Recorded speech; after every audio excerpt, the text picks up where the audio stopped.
of the hardest things, I think, as like this sort of reformed adrenaline junkie, and I'm not saying I'm reformed yet, I mean, I'm a work in progress, but one of the things is catching yourself when you are still giving into that addiction, and it is an addiction. It is, definitely. That need of Yep. busyness Yep. is an absolute addiction because we fool ourselves into thinking that doing equates with being. Yes. But there's no connection to the higher self in that moment. It literally is ticking material things off on a list.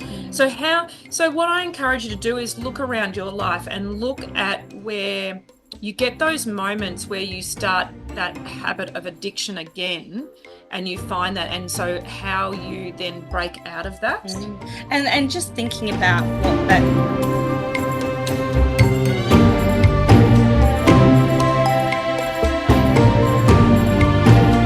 Hello, Quanta folks, and welcome to the final episode. Oh, we call it the final episode? It is the final episode of season 2 of Fark the Shoulds and Alchemising Education. I am Jodi from QuantiMama. Yeah, and I'm Kerri from QuantiMama. Yeah, you are. I am.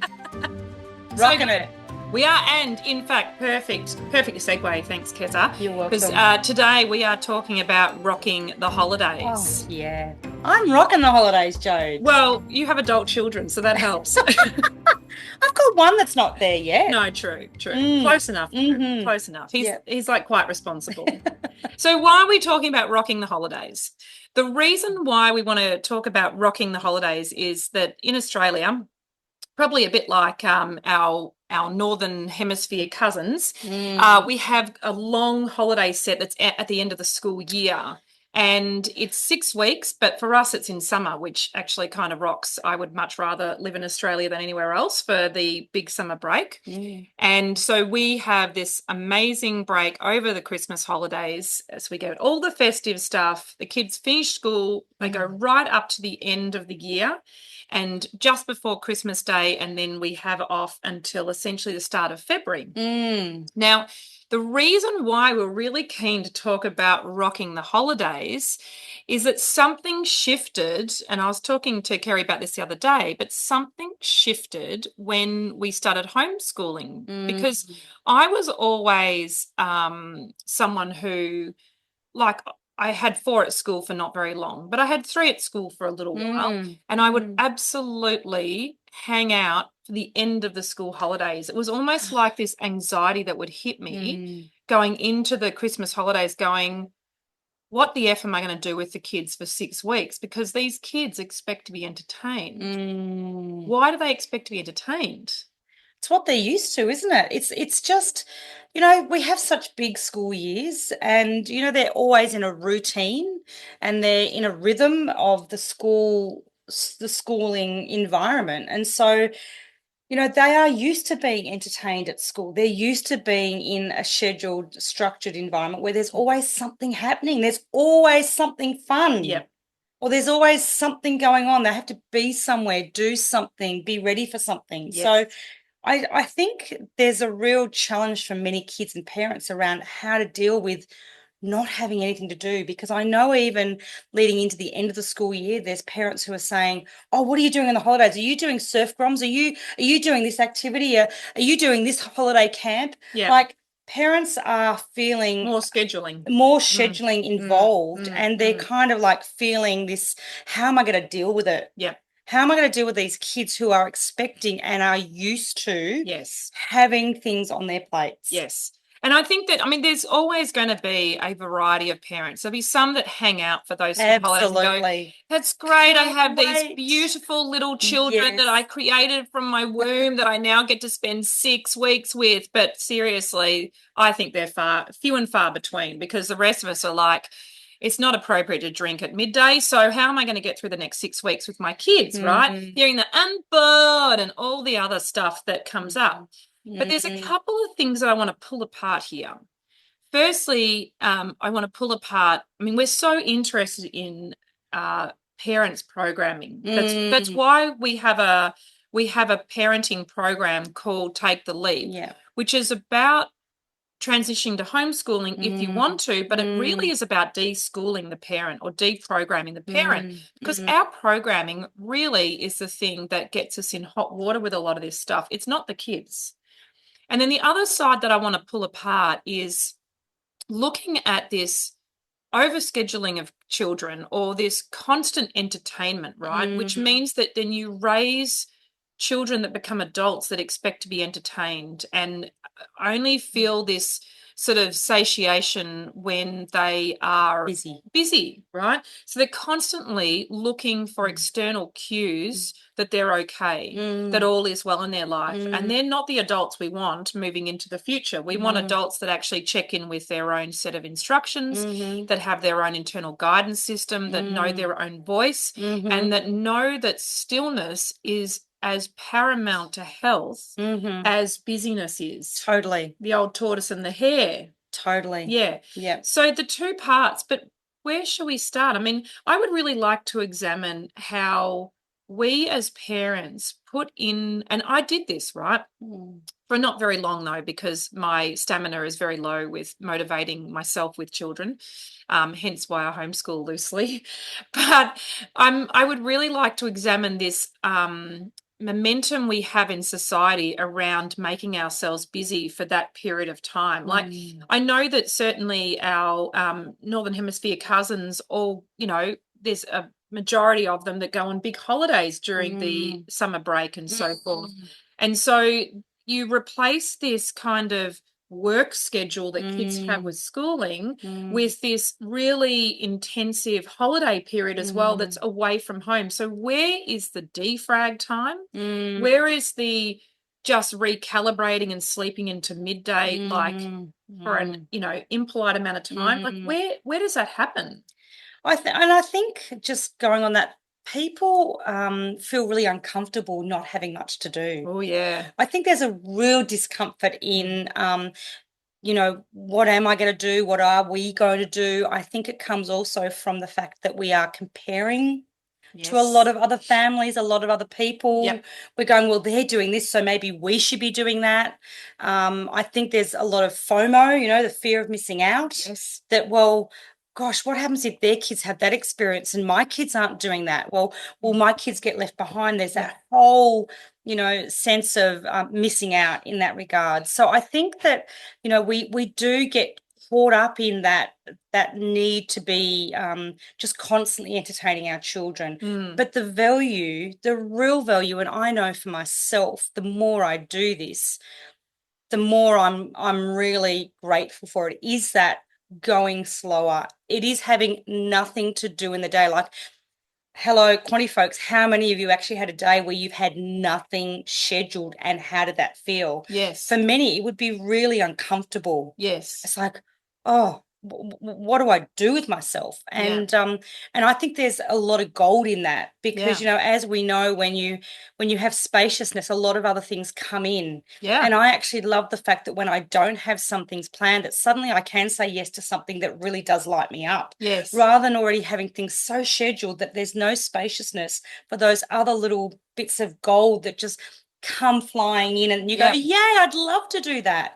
Because often we make these decisions in the moment well ahead of time. Yes. Well, you got to save money where you can. Yeah, so, you do them in advance. You might be working, so you're having to schedule your children through those holiday periods. And then you're kind of going, the kids don't feel like it. Like, then they get to the point where they go, I don't want to do that. Yeah. And you go, but I've spent money on that, and I've got to go to work, or we've made a commitment to those people, or we've made a commitment to that program. Well, and it feeds into this whole thing of you've got ungrateful children because they don't appreciate the effort you've made, the money you've invested, the work that you've done that then pays for that holiday. And the kids are like, hang on, I never got consulted on that. And that me not wanting to do that doesn't mean that I don't value those things, but it's so loaded. And we do that as parents. We do that. And I wonder how often we're actually checking in with the kids to say to them, hey, what do you want to do these holidays? Yes. What does a holiday look like to you? Do you want to stay at home, or do you want to go out on some adventures? Do they want to be day trips? Does it need to be, just one or two here or there? Kids actually love being at home. Well, they're really there. Yes. I mean, it's interesting because, again, this is lessons from reluctant homeschoolers, and that's what we bring to you, beautiful Mm. folk, is we're just trying to offer a perspective of what it's like, because we don't necessarily choose this as our first choice, but we choose it as a lesser of two evils, for want of a better term. I'm obviously being outrageous. Yeah, very outrageous. It's a very middle class statement. But the I point choose it. the point that I'm trying to make is that when you look, if you actually did an activity chart for your child who is in some kind of institutional system, look at how much time they spend at home. So start with that, right? And then obviously delete out sleeping hours, and then start calculating how many hours a day or minutes they spend just being at home, being at home. I mean, not even doing activity, not even listening to their parents going, have you got this? Have you got that? And all those kind of haranguing questions that then get carried over into holidays. And so no wonder parents are exhausted. They've invested all this energy in terms of money and the energy of working and the energy of planning and the expectation and then all the pressure. Like there's so much energy that is dedicated to these school holidays, especially when you plan a holiday, that then you get there and you go, everyone just cracks the sads. Yeah. And so no one's having fun. They're not having the defrag time. There is no spaciousness. And then we hit our 40s and we go, let's go pay, $150 a month to some yoga place and learn stillness. Yeah. It's hilarious. Like, what's going on in this world? We then need to create permission for ourselves to learn stillness. Yes. Yes. So one of the things of gold that we have got out of choosing to homeschool or to jump out of the mainstream institution is that the kids are home. So they get then a far more balanced, or we'll call it harmonious, rhythm of downtime, of creativity, of scheduled stuff. And everything just feels like you've taken the pressure off, which is really nice. And there are still moments of squeeze. There's still moments of pressure, but it's far less like it virtually, Well, we don't actually even realize it's holiday time, do we? No, not at all. Because it kind of feels like we're in that frequency the whole year round. Yes, that's right. Because we even forget that, it's school holidays. I mean, the only thing is that we might notice that one or two of their activities changes a little bit. Yep. But nothing severe, nothing dramatic. It's actually a really even flow throughout the year. That's right. And so you're not sort of dragging your feet to the end of the line, just trying to make it to Christmas in exhaustion, and then having to try and feel like you're ready to be there and available for your kids in the school holidays. Yes, that's right. We just don't have that because I think they're a bit more self-sufficient. They're really comfortable. Sometimes I think too comfortable with downtime. Yeah. But I love that because they won't be going and paying someone money in 30 years' time or 20 years' time on how to actually relax. Yes, that's right. Yep, they've learned They're life skills. It's a life skill that enhances our well-being. Yeah. And they don't second guess that. They don't even question it. It's just part of who they are. Well, I mean, I always look at this and I say our kids are smarter than what we are, and I was telling you, I don't know, I mentioned it last night or something. We talk often. She's like my wife, but when the other half. That's right, when the other half. But literally, I was saying to Keza that I had such a crazy busy. I could feel my adrenals were just on fire all the time, just this kind of energy leading up to Christmas because of the part-time work that I do. This is our busiest time. Yes. That I would have snatches of time at home and I would fill it up with activity. Like I was, building stuff. And McGill had to come home and go, would you promise me to stop building stuff? Because I just would like you to, because he could see I was just stretching myself. And so being one of the hardest things I think as this sort of reformed adrenaline junkie, and I'm not saying I'm reformed yet, I mean, I'm a work in progress, but one of the things is catching yourself when you are still giving into that addiction, and it is an addiction. It is, definitely. That need of busyness is an absolute addiction because we fool ourselves into thinking that doing equates with being. Yes. But there's no connection to the higher self in that moment. It literally is ticking material things off on a list. So what I encourage you to do is look around your life and look at where you get those moments where you start that habit of addiction again, and you find that, and so how you then break out of that. And just thinking about what that's teaching our kids. Oh, like what absolutely. monkey see, monkey do, right? Correct. So if we are doing that, they think that that's how we have to Yeah. exist. Like yesterday afternoon, I actually, after doing a little bit of work, I actually sat down and fell asleep on the couch. I love that. Oh my God, it was like crazy. And my kids would have seen me sitting there snoring, like, or whatever I was doing, mouth wide open. But I think that's really important for them to see us doing that. Yeah.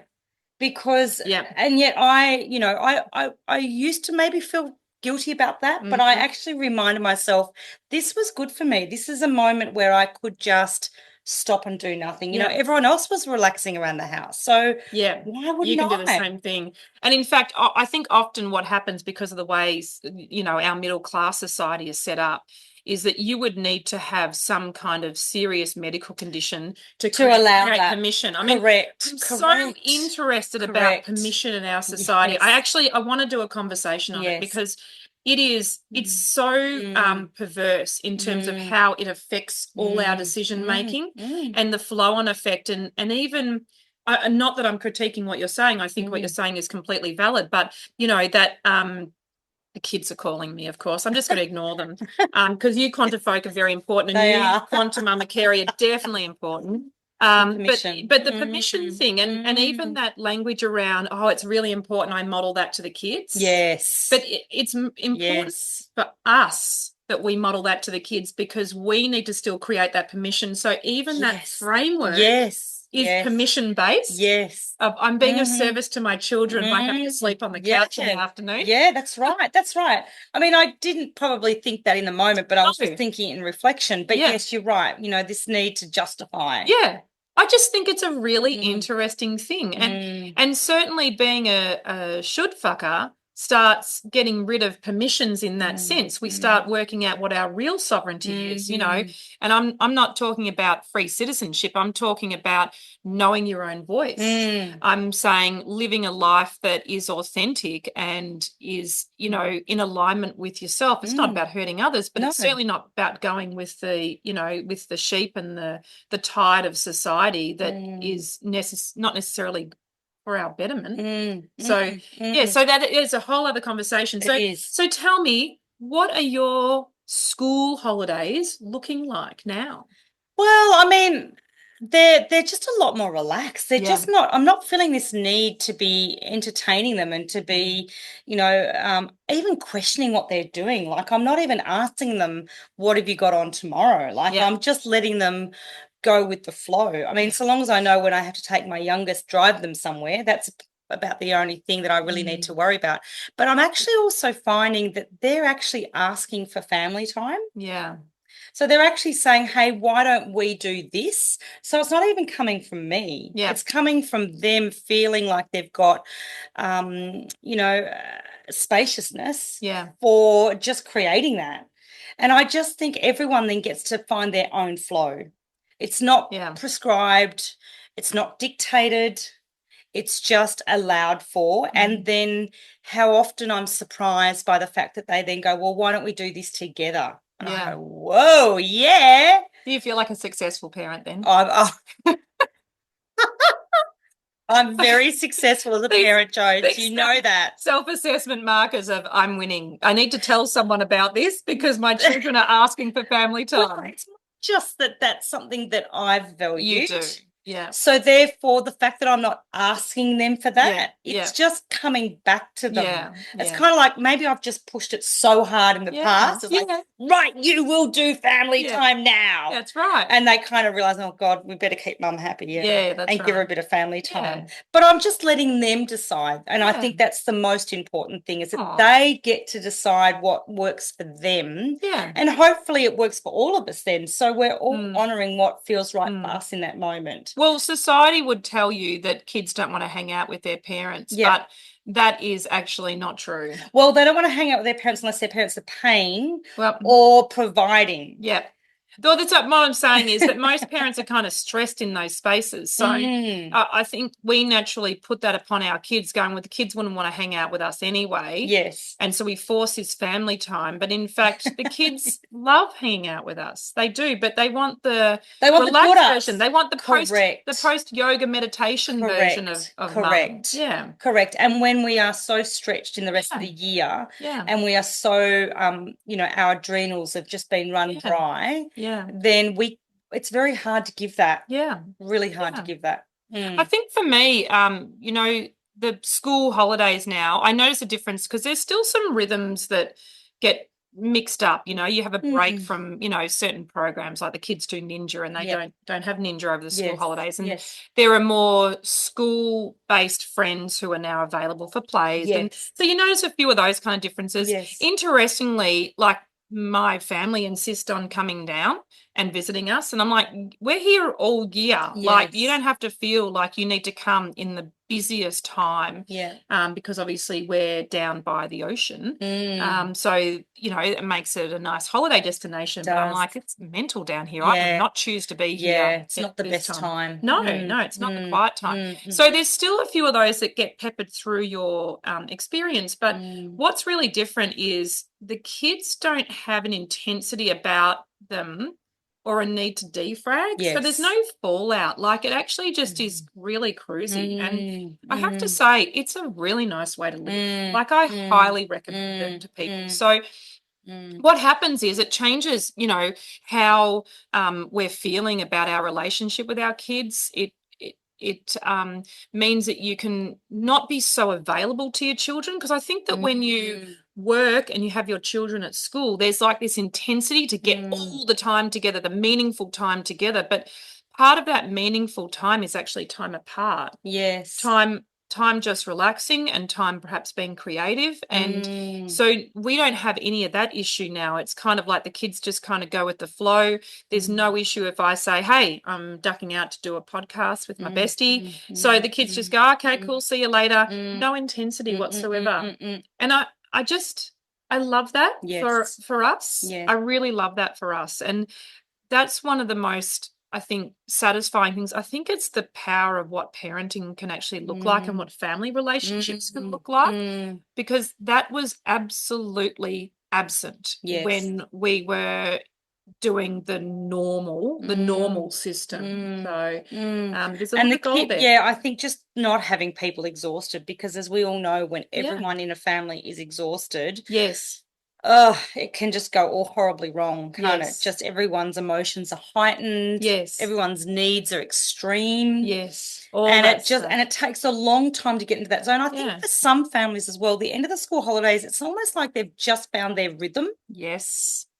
Absolutely. And then they have to go back into the school year again. Because it takes time. It does. It takes a lot of time for that sort of defragging to happen. And a rebuilding of trust. I mean, I've said this before. This is all part of what we talk about in Take the Leap, is reestablishing a trust in various things. Now, that one's about learning, but this is actually about having downtime as a family too. So creating that, I guess, more permission, but permission to allow for the trust to rebuild, that it's all okay to be together and it won't be so intense, because kids, I think, by and large, are fatigued by the intensity of life. And it doesn't need to be like this. All the expectations that we set on them, because that's our programming, isn't it? I want to wrap up, because one of our new favorite things is to do a little bit of laughing yoga. Now, laughing yoga is to take a statement that really is, makes no sense, or it's upsetting or whatever, and to change the energy. So Keza, my laughing yoga for you, because Kerri is officially the world master of laughing yoga. So join us if you will, folks. Yes, please. But Keza, as we say goodbye to our beautiful Quantifolk and to season 2 of Fark the Shoulds and Alchemising Education, and we look forward to 2025. We do. Can I just say that one of the most helpful and beneficial things about the Christmas school holidays is that the kids get 6 weeks of holidays and parents who are working full time get a total of 4 weeks for the entire year. And somehow that's meant to help.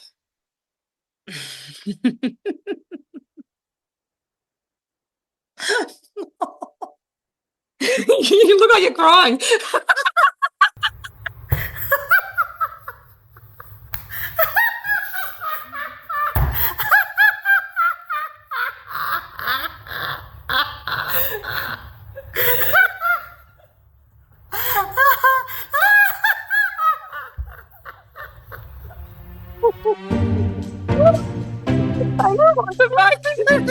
We'll see you next season.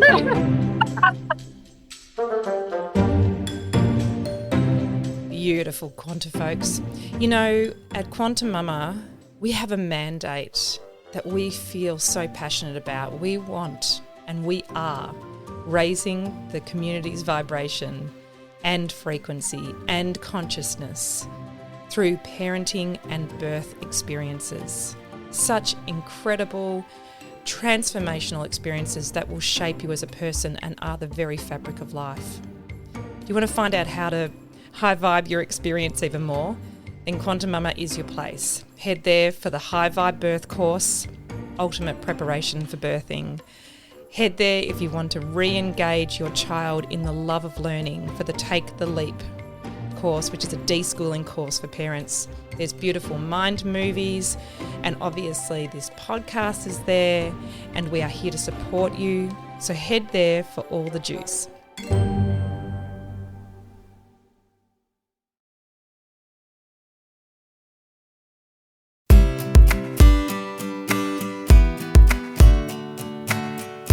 Beautiful Quanta folks.